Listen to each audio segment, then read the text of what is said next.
de pandemia, a gente teve um número super positivo, né, de abertura de cervejarias, né? Ele ultrapassou o número de cervejarias canceladas e trouxe aí um crescimento de 14,4%. Se a gente for analisar quais mercados cresceram na pandemia, né, nessa estatística, né, com esses números ou com números maiores, só o mercado de saúde, né, obviamente ia crescer e cresceu com a pandemia, né, era uma exigência, foi um mercado que foi exigido durante a pandemia, mas todos os outros setores, lazer, hotelaria, turismo de modo geral, esses setores não cresceram, eles foram interrompidos, né, inclusive durante esse momento de pandemia. E visto que cerveja de um modo geral é um lazer, é algo que não é uma necessidade, pode ser, né, a gente considera às vezes uma necessidade, né, para a nossa vida, ela não é a última coisa a ser cortada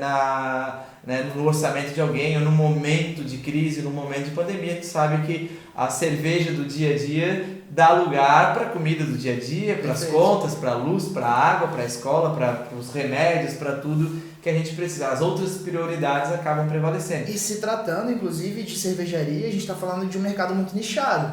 A gente está falando de registros de fábrica, mas a grande maioria desses números que a gente está apresentando corresponde ao mercado das micros. Exatamente. Né? Então, é uma cerveja que te entrega muita coisa, mas ao mesmo tempo ela te custa um pouco mais.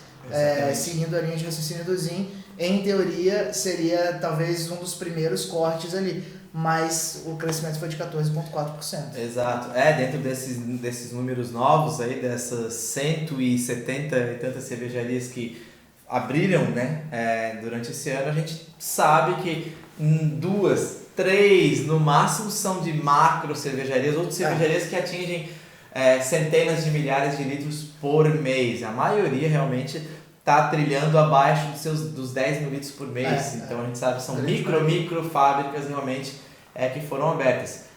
O que não é ruim a gente enxergar, então assim, a gente percebe que é um nicho que, apesar de ser mega específico, que trabalhar com um consumo bem segmentado, ainda assim tem espaço para novas marcas, e que, por menores que sejam essas novas fábricas, ainda existe essa boa visão, esse bom potencial de, poxa, dá para começar mesmo pequeno, porque o mercado está aceitando bem. Você não tem a necessidade de criar uma mega empresa de uma vez, logo de cara, para poder se inserir no mercado. Então, o mercado ainda está aberto para receber pequenos negócios que dão investimentos, que iniciam com seus investimentos de passo a passo. Exatamente.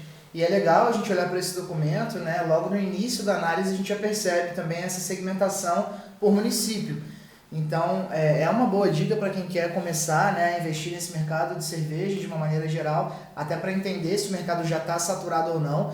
É uma outra coisa que a gente vai discutir, né? O mapa ele traz algumas previsões que eles classificam como pessimistas, mas na verdade, comparando com o cenário americano, seria muito otimista até para o Brasil chegar nesse nível ao longo de 10, 15, 20 anos. Né? A gente também vai trazer um pouco mais para a realidade esses números, mas é legal a gente ver que, por exemplo, Porto Alegre, em 2020, tem 40 cervejarias registradas lá, né? No ano anterior, 39. Então, crescimento ali de uma cervejaria registrada ao longo desse ano, de 2019 para 2020.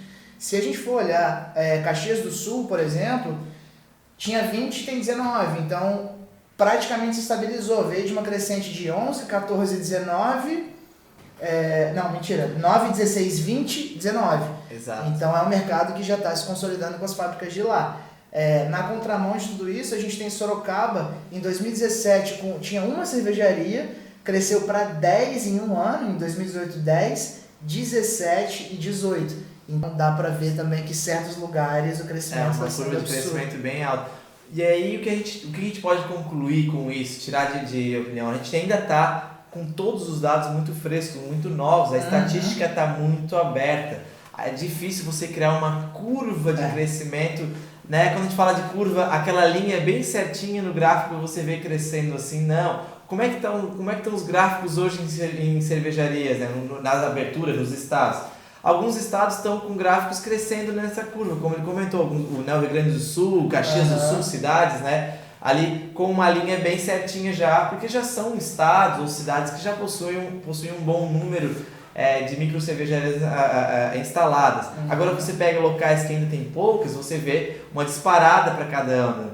Sobe o ano, mantém, sobe mais uma, então ainda é difícil você criar uma curva completa para o país inteiro. Por isso que a gente, hoje nas nossas subdivisões, até na discussão, o próprio anuário do mapa já subdivide isso por estado, porque a gente não consegue fazer um número exato para o país. Primeiro, somos um país enorme, né? Então a gente tem estados que são maiores que países cervejeiros na Europa, então a gente tem que ter a consciência de que cada estado aqui no Brasil pode representar um país inteiro.